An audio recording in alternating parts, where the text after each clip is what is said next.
morning. Welcome to Our Town at Comma Coffee. I'm Kurt Caraway. This morning our guest is going to be Sheriff Kenny Furlong. We're going to be talking about some of the current events going on in Carson City. Right now we're going to take a short break for a word from our sponsor. Never before have two words said so much. I am is what motivates us every day. I am grateful. I am is what drives us to treat each patient like family. I am blessed. And I am is what you can depend on when you need it most. I am a survivor. I heal. I care. I am Carson Tahoe. And we're back with Sheriff Kenny Furlong. How are you doing this morning? Good morning. Doing fantastic. Thank you. All right. So how have things been around town here lately with in terms of the crime fighting? Pretty good lately.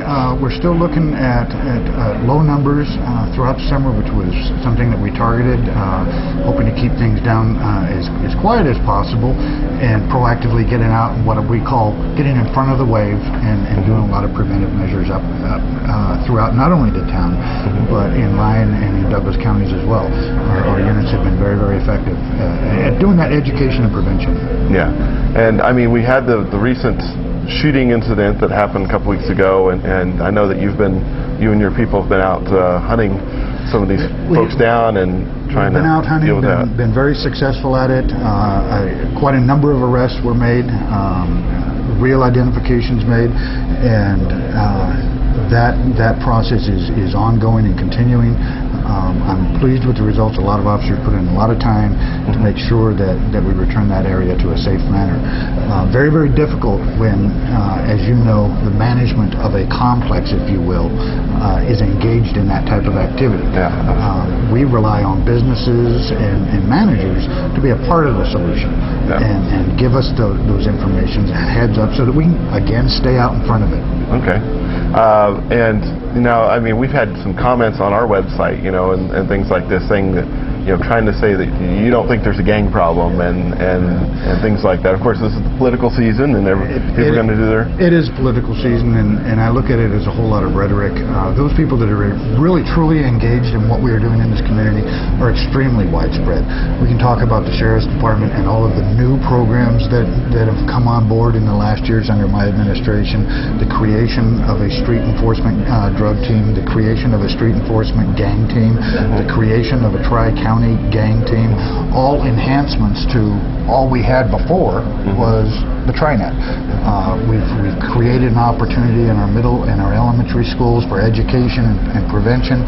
We've created an element in our high schools, which also moves over to the middle schools for having officers with our children in our schools. We've created a lot of things. That's just the Sheriff's Department. What a lot of the rhetoric doesn't acknowledge is this community is driven. It has come around and developed a full circle around problems. Number one, recognizing and admitting when there is a problem. And this goes back, about 7 years. Methamphetamines was the first one that the city of Carson and the Sheriff's Department, everybody stood up and went, you know what, this is a problem, it's affecting us all. We came out with that and we saw crime really start to take dips. Our children were becoming engaged. Our children were selling the messages. Then we brought on our gang task forces.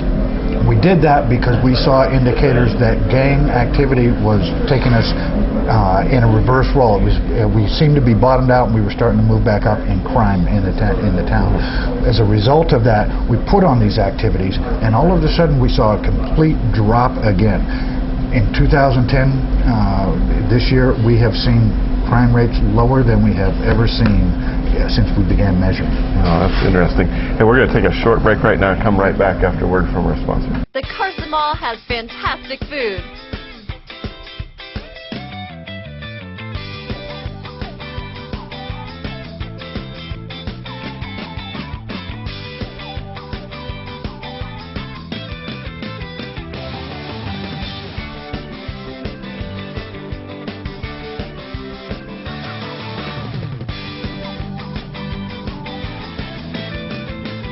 All this and more at the Carson Mall. We're back talking with Sheriff Kenny Furlong. Now you're talking about some of the education in the schools, getting to elementary.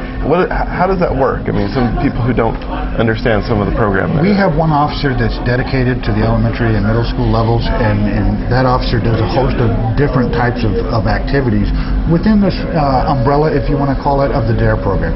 Certainly we teach DARE to all the 5th grade students, and all of the schools throughout Carson City are committed to that program. She's also engaged in risk behaviors with the children. For example, attending to kids that are held over in detention-type atmospheres for behaviors that were not correct. In addition to that, just in this past year, we've created a new community court, if you will. It's an alternative for kids that are on that fence line that have done something wrong, and it chairs community members, along with law enforcement, to address the problems that have been identified and put the child back on the right track. All right. Now also, you were telling me before we started about this new network to help inform victims of crimes about the status of their... I meet this afternoon. We've had a project on board that is led by the Attorney General's office. It's called Victim Information Notification System.